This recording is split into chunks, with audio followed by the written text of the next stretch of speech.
Sizi sağlamlıq rubrikamızda salamlayırıq. Yaxşı əhval-ruhiyyə sağlam bədəndən başlayır.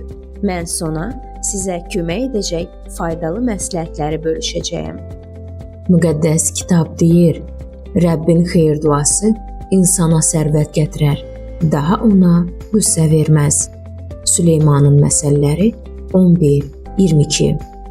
Salam əziz dinləyicilər, bugünkü podkastımızda bir çoxlarının yay fəslində səbirsizliklə gözlədiyi həm dadı, həm də faydası ilə seçilən bir meyvədən, yəni qarpızdan danışacağıq. Hazırsınızsa, gəlin bu möcüzəvi meyvənin sirlərinə birlikdə səyahət edək. Bilirsinizmi, qarpızın mənşəyi qədim Misrə gedib çıxır.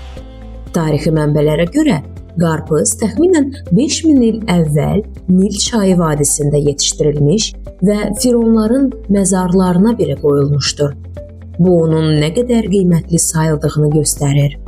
17-ci əsrdə Avropada qırmızı daş adlandırılan qarpız yalnız varlı ailələrin süfrəsində görünərdi.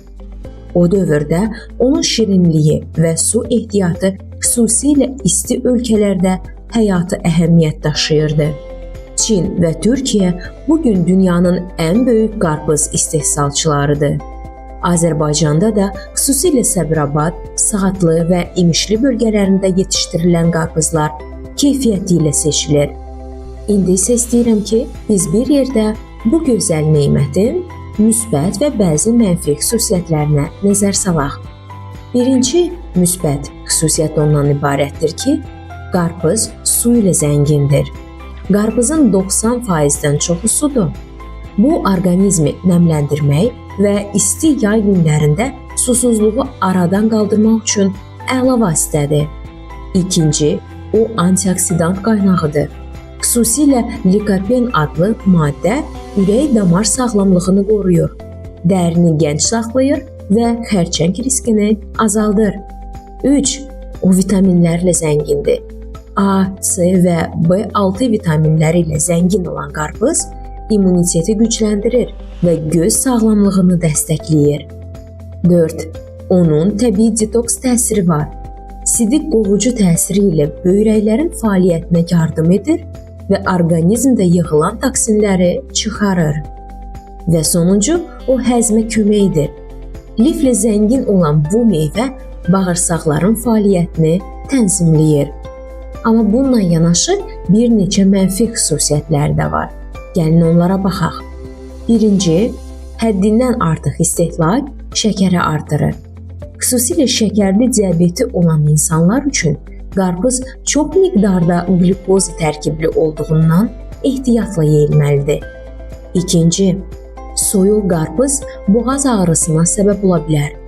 Əsasən uşaqlar və yaşlılarda bu hal daha tez-tez müşahidə olunur.